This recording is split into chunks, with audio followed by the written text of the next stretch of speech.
today's show, we're talking with Dr. Kelly Gillespie about eWalkthrough. We'll have holiday music from the Dropkick Murphys, the Google Tip of the Week, and more. Stay tuned.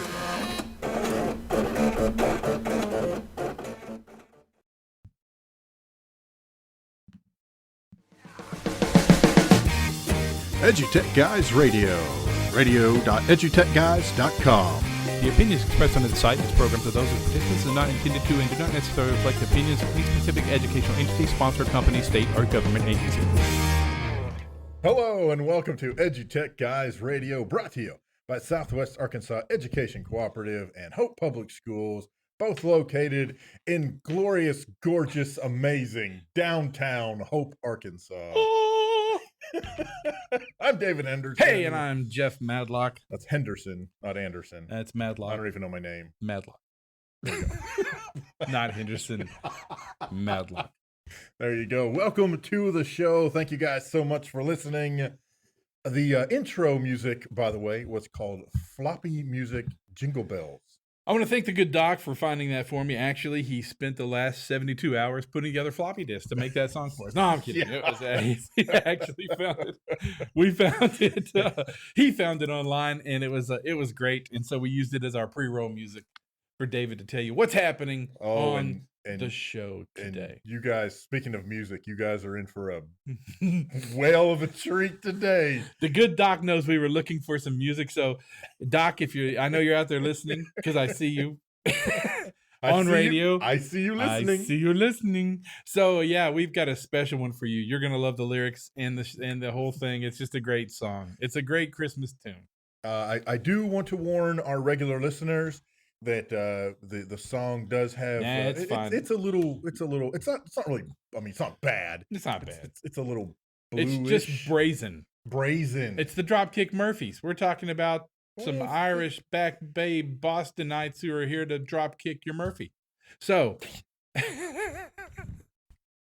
it's you know what's happening is one of my good friends in education posted, why would the universe do this to us? This week there's a full moon and it's the week before Christmas.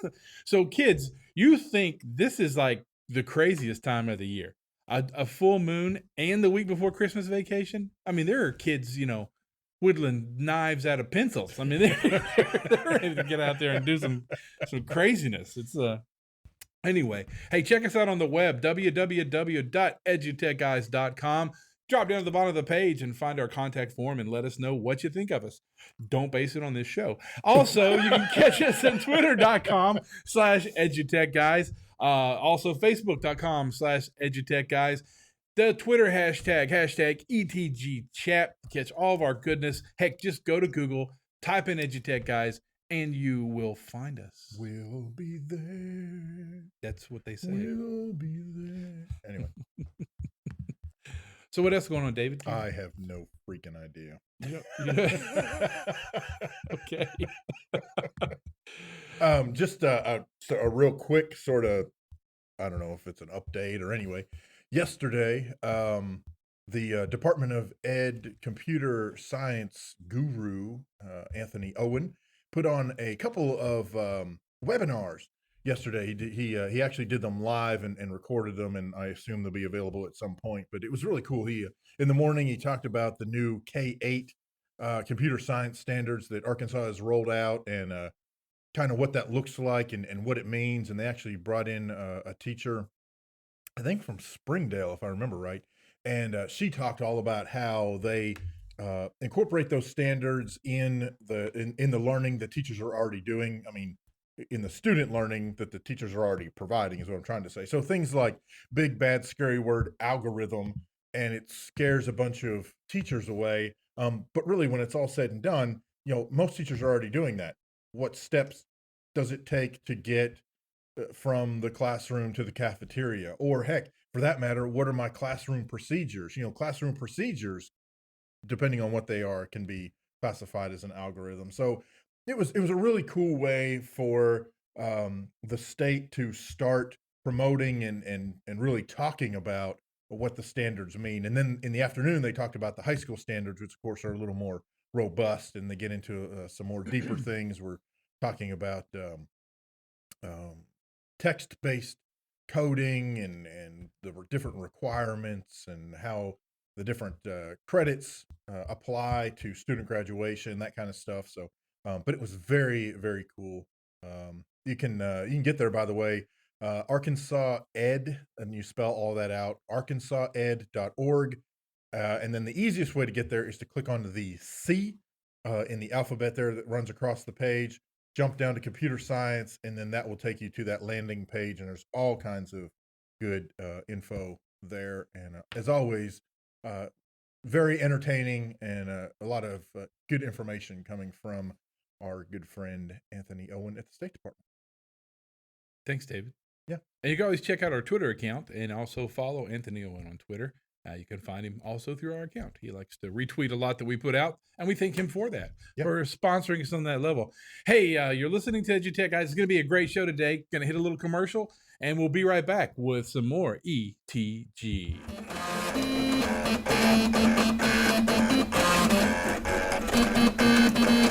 Do you share a passion for education and technology? Be our guest on an upcoming show. It's easy. Just reach out to us on Twitter at EduTechGuys. We'd love to talk to you about education, technology, and what you're doing to help make a difference. That's at EduTechGuys on Twitter. Come be our guest. We'd love to. Hey, welcome back. We would love to have you as a guest. If you're out there listening to the show or you know somebody that should be on the show, have them get in touch with us and just catch us on Twitter, and we'll love to have you. That's a great thing. Yeah, absolutely. No, sorry. I know I was He was laughing. I was laughing under my breath, thinking, or if you know someone else who you think would be a better host. Wait, that's getting kind of personal. Oh my gosh. Okay, so cool. Listen, 2 weeks ago, we were December the 1st and 2nd. We were at AESA, the Association of Educational Service Agencies, doing interviews, and we got to sit down with Dr. Kelly Gillespie, who won a big award there for her participation in her role in AESA and helping service agencies around the country.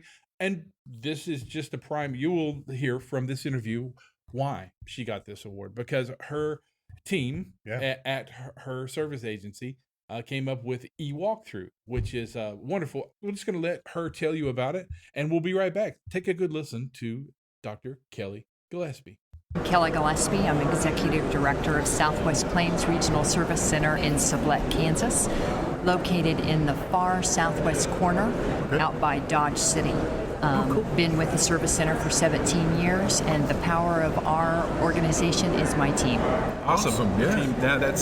It's good to know that. That's what we've noticed here at AESA is that the directors are awesome. Our director, Phoebe Bailey, I'm at a member school, but I consider our director because she's our director of the ESA. But directors here and this organization are strong. This is my second one to come to them. Wow, this is a strong group of people. Agree. The people that I have met are all about working hard for children, for teachers, and for schools in whatever state they're from. It's been a privilege, and the power of this conference is networking. The opportunity to hear and listen to what other people are doing, the different models of service agencies across the nation, and there's no one right way, and we can learn something new from everyone we meet. That's what this morning we went to the regional breakfast. Yes. And that's what that was about. It's like, okay, what can we do? How can we make this better? And everyone here, the first thing out of their mouth is it's for the students first and foremost. And how can we make it better? And that's the interesting thing that happens here. So now, you've had a very special conference this time, because yesterday at the luncheon, you got an award. Yes, I got the Robert Stevens Award. I was very honored to accept that on behalf of the team, and it's for our research and writing around an observation tool. It's a digital tool that provides feedback to teachers. And one of the things my team noticed as we were working in districts is the lack of feedback on a consistent basis to teachers for improvement of instruction. We get that big full plate of feedback at evaluation, but we don't get feedback along the way. And so we did research on what we can do to support teachers in making small incremental change of improvement along the way. We developed a digital walkthrough tool. It's customizable for a district's needs, And I'll be doing a breakout session tomorrow morning at 10, Visible Leadership, on how that walkthrough tool makes leaders visible, gets them out of their office, into the classrooms, and providing immediate feedback to teachers that they can apply and use for self-reflection and change. Yeah. So that's what the award was about, but it's about the research and work of the efforts back at home that we've seen as a need in Kansas. That's awesome. That is awesome. Well, I can tell just by the one key piece that you said there is that it's customizable. And, yes. And that's a really key piece, because even in a state with, say, state standards, yes. every district is different. Yes. And every teacher is different. Yes. And a lot of that is based on what are the type of student populations that they serve. Sure. You might be an all-white middle-class district. You might be, where I'm from, we have 87% poverty, 87% ESL, 83 languages spoken in a school. The instructional needs are not the same in those districts. So if you don't have an observation tool that you can make just their own, it's not the power that our eWalkthrough provides. Yeah. I'm guessing that as your team built this, the data that they collected to build this is probably also phenomenal. It is, and that's the research that we focused on, and again, part of the award we received yesterday. That's awesome. We've written a book, #eWalkthrough, and just excited about, all of this is fabulous, but the real reward is what we see happening in classrooms. We want to be boots on the ground. We want impact on teachers that then impact students. That's our love and our passion. Well, and that's kind of the direction I was actually thinking of it as you're talking about this. How long have you been doing that, the walkthrough program? 7 years. Okay, so wow, 7 years. Yes, We have a lot of data, a lot of research. So, in terms of even the program you're offering, as the teachers learn from the data you've collected, what are some of the things that you guys have learned from the data collected and said, oh, we might need to tweak this here or tweak this there, or, oh man, this part didn't work at all, or this part is working, better than we thought it would, Yes. those types of things. Thank you. So let's go with the first part about empowering teachers with the data. It's important that once these observations are completed by building leaders, that teachers do get the data. Right. If I took your blood pressure, but I didn't give you the results, you wouldn't know what to do. Right. So we've got to give teachers the data. Once the teachers can get that data and collaborate, Charlotte Danielson says the most effective professional learning is teachers collaborating around a table about instruction. They've got to have data in that collaborative cycle. So when we provide them the data about what's happening in their classrooms, they have meat to tie to change. The next movement we're seeing now is teachers conducting observations on teachers. Oh. And that's turned into a powerful piece. They walk into a classroom in groups, come out and calibrate what did they see, what could they learn, and we hear things like, I never thought of doing it that way. Yeah. What a great idea. Did you see how she handled Billy?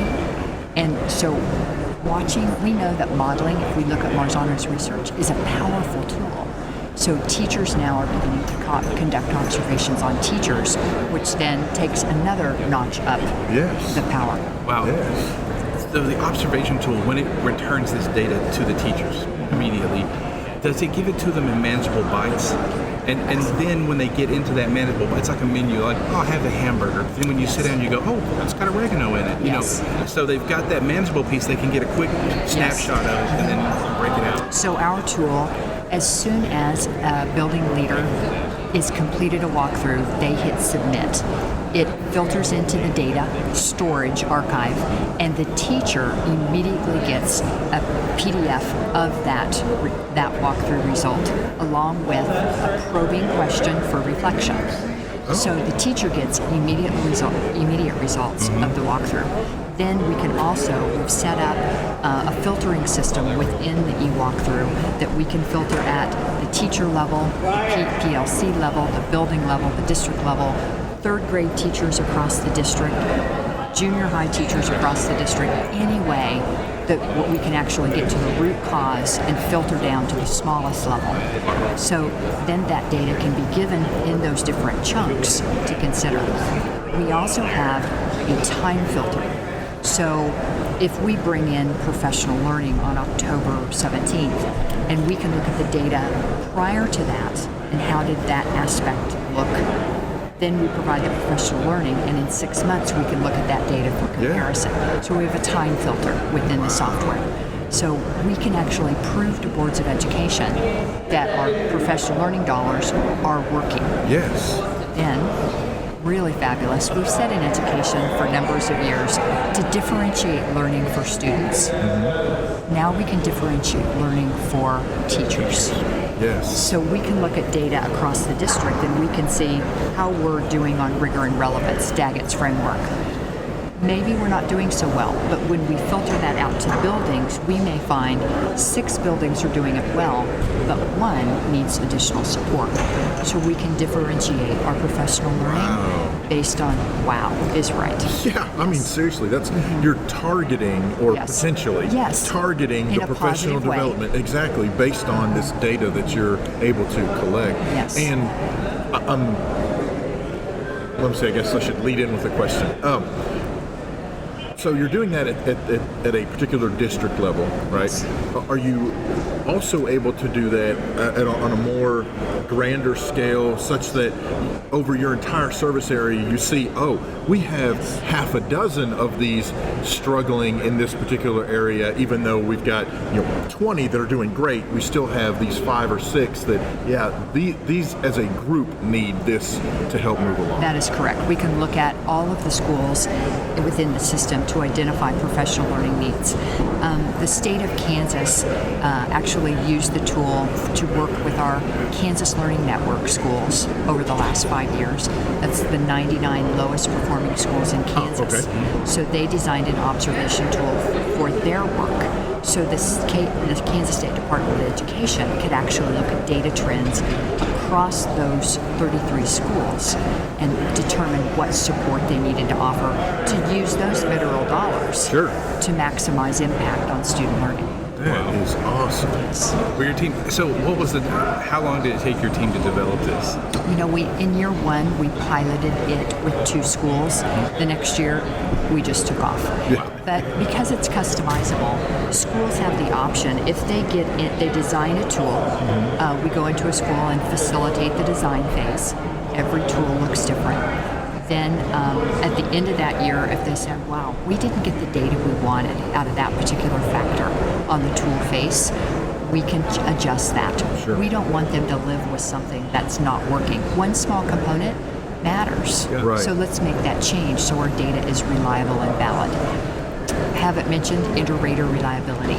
It's important that all of those people who are using the tool are calibrated, that we all agree what engagement looks like, that we all agree what is an academic discourse, what's that look like in instruction, so that our data is valid and reliable. Yes, absolutely. So you're continually following up, you're continually recalibrating, you're making sure that each school is right on target.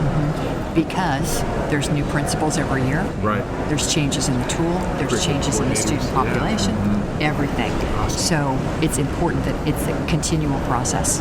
It sounds like your team and your ESA is really on top of things. We hope so. And yes, thank you. I see why the award is duly appointed to a great group of people, and yourself for leading. Thank you. My grandfather always said, hire people that are smarter than you, and and you sound like a great leader who knows exactly the team you need to build to take your ideas forward. Thank you. Well, and so speaking of taking the ideas forward, is this something you're looking at offering beyond the walls of your ESA? Yes, we are looking for partners who want to take it into other states. We've seen our success. We've proven our success.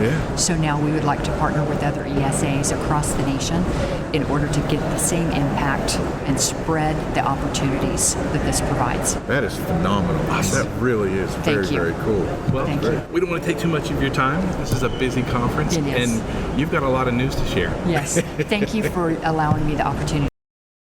Hey, are you looking for a fun way to market your brand? Head over to www.edutechguys.com and reach out to us about partnerships and sponsorships and ways to get your information out to our listeners. That's www.edutechguys.com.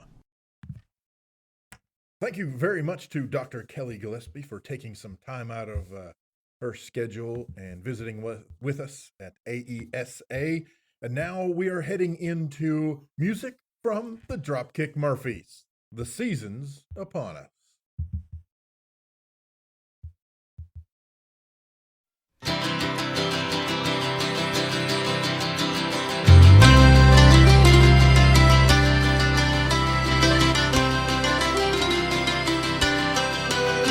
The season's upon us, it's that time of year. Brandy and eggnog, there's plenty of cheer. There's lights on the trees and there's wreaths to be hung. There's mischief and mayhem and songs to be sung. There's bells and there's holly, the kids are gung-ho. True love finds a kiss beneath fresh mistletoe. Some families are messed up while others are fine. If you think yours is crazy, well, you should see mine.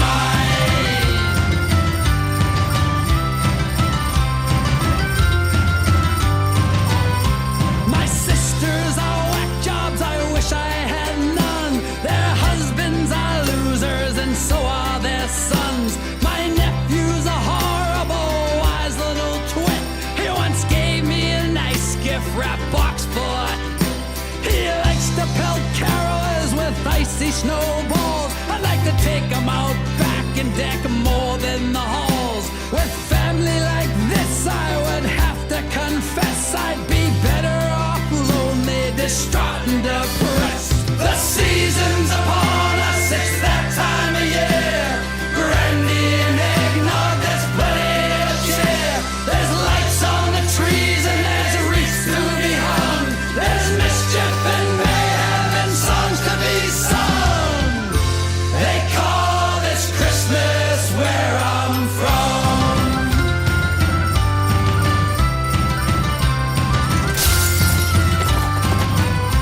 My mom likes to cook, push our buttons and prod. My brother just brought home another big broad. The eyes roll and whispers come loud from the kitchen. I'd come home more often if they'd only quit bitching.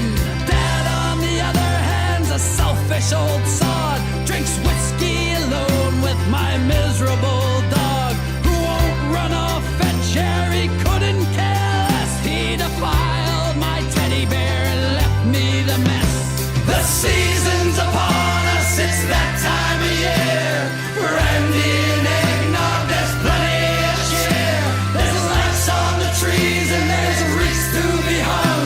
There's mischief and mayhem and songs to be sung. They call this Christmas where I'm from.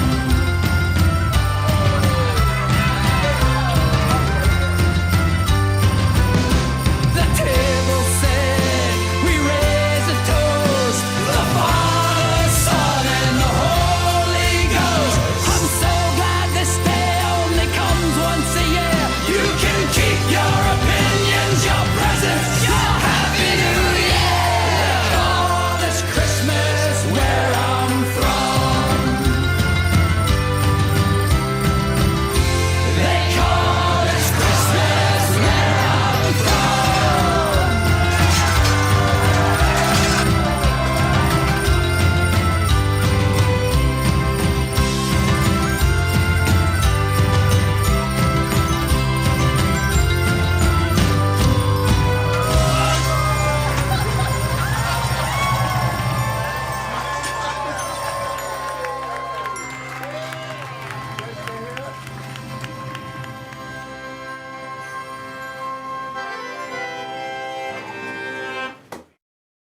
Did you know the EduTech guys provide professional development and training to your teachers and students? We offer workshops in podcasting for the classroom, Google Apps for education, Google Classroom, social media outreach for schools, and much more. We also provide live online coverage for your conference or event. We'll sit down with presenters, attendees, selected vendors, and your key conference personnel live during the conference or event to provide man-on-the-street interviews and insights each day. Want to know more? Reach out to us on Twitter at EduTechGuys. Head over to edutechguys.com and fill out the contact form on the front page, or you can call us at 870-729-1414. Thanks for listening, and we'll see you soon. Welcome back, and you want to be sure to catch us live at FETC, that's the Future of Education Technology Conference, January 24th through the 27th, 2017 in Orlando, Florida. We will be providing live conference coverage each day during the conference. Going to be a lot of fun. And if you're going to be at FETC, by all means, come and find us. My understanding is that we're going to be in or around the Bloggers Cafe. So you definitely want to stop by and let us know what you're doing and what's happening and visit with us. And we'd love to see you. And you should go to the Bloggers Cafe because there's nothing like a nice medium rare blogger with a cup of coffee. Get it right there at the cafe. Right there. Awesome. Yay. This is one of David. David gets giddy all week. We build up till Wednesday because guess what time it is? It's Google Tip of the Week. It's time for the old Google Tip of the Week. Hey, this comes to us from Google. And hey, that's convenient. You got to give them credit. They kind of know what's going on most of the time. No, they always know what's going on because they read all of our emails. But that's a whole other story. They're collecting all of our data. They know what's going on. So this is a great article at blog.google. It's for graduates, for guardians, expanding the boundaries of our tools. So they know what's going on with kids and what parents want and what guardians want. So what they've done is for graduating students, they know the transition to the next chapter of their lives can be, pretty exciting, but leaving school is kind of stressful and where it shouldn't be. And students run the risk of losing all their digital work if they don't spend hours, downloading it or migrating it or copying their emails and schoolwork, putting it somewhere. And that's a big deal for them. And it does take time and it does take energy. So Google's excited to share that early next year, so sometime at the beginning of 2017, they'll be launching a new feature that will help graduating students with the transition. Students will be able to copy emails and drive files from their G Suite for Education accounts into another Google account before they leave the domain. This will enable the students to easily retain their email, essays, resumes, science projects, yada, yada, yada, before their school should remove it. And that's a pretty cool deal because most people don't realize they actually have a thing now from Google where you can actually go in and it zips all your stuff up and it emails you a link to that zip file with all your data in it. Well, depending on how long you've been on G Suite for education, Google Apps for Education, you might have 50 gigs of stuff or 100 because we have unlimited storage. Right. And the student might not have a device that can hold that. So that's where it gets a little, crazy. Yeah. A student might be using a one-to-one tablet device with maybe just 128 gigs on it, or maybe 64, or maybe just 16. Are there a BYOD student who uses their phone to do all their stuff? Right. Well, now this is cool because this is an instant transfer. I mean, you go from one Gmail account to another. It's like, okay, it's done. Thanks. Yeah. Your stuff's there. That's awesome. We'll see you later. I think that's a really pretty cool deal. So that's going to help them out. Now, for guardians, they have something completely different. Yeah. So on the guardian side, Google recognizes how critical it is for students to have support both inside and outside of the classroom. And they understand that parent and guardian involvement is important for helping students, keep up with their workload, grasp new concepts, kind of be there for them as they're going through school. Well, Google announced that they're making it even easier for guardians to have access to email summaries of the student work through Google Classroom. So the big thing here is one of the things that parents have been asking for is that they have some kind of email summary information, kind of a how's my kid doing in the classroom. And previously, the parents had to have at one point they couldn't do anything, but then Google kind of opened it up. But the parents had to have Gmail accounts. Well, now guardians and parents no longer have to have Google accounts in order to receive these classroom email summaries. So it is very, very cool. Now they can get these summaries regardless of what their email address is. So they even had one parent say that the daily update is really helpful, not only in following their son's homework, but also having a dialogue with the child about what he's learning. So it's giving parents and guardians access to not really access to the emails, but access to those email summaries that say, hey, this is what your what's going student's down. been doing Yeah. in Google Classroom. That's These pretty are the hardcore. assignments turned in, or this is what's due. So it's like a syllabus summary update of every week Yeah. or every day of Yeah. what's expected, what work your student's supposed to be doing. You have to give it to Google. Google gets the flow of information and exactly what we're needing out of it. So they kind of get that communication thing, and got to give it to them. They're really knocking that out of the park. That's a couple of really cool tips. Really cool tips, all in one nice, easily manageable, tasty morsel. So, Nice. I thought you'd like that. That was good. Little noise there. Hey, listen, we hope you have a great time out there. Most schools are wrapping up this week. Friday is probably the last day for students in most schools. Some schools go a few extra days depending on what they're trying to get done, assessment or prepping for those snow days that are right around the corner. Looks like this weekend, I think here in Arkansas, the high Saturday is 70 and the low the next day is 18. Yeah, I mean, it's going to be nuts. Next week, I've been talking like this the whole time. because we'll probably have colds or who knows what. Who knows what? That's right. Who knows? My nose Oh, won't know. knows. I see what you did there. You see what I did there? So, hey, listen, hope you like the format. We're having a great time here. Please check us on the web, www.edutechguys.com. Lots of great stuff always happening on our website. And keep up with us on Twitter. We try to keep everybody doing their thing and keeping up with education on Twitter. Check us out there. Check us out on Facebook. Check us out on Instagram. We're all over the place. All over the place. Hey, listen, I'm Jeff Madlock. I'm David Henderson. We'll catch you next time. You've been listening to EduTech Guys Radio, radio.edutechguys.com. The opinions expressed on the site and its programs are those of participants and not intended to and do not necessarily reflect the opinions of any specific educational entity, sponsor, company, state, or government agency.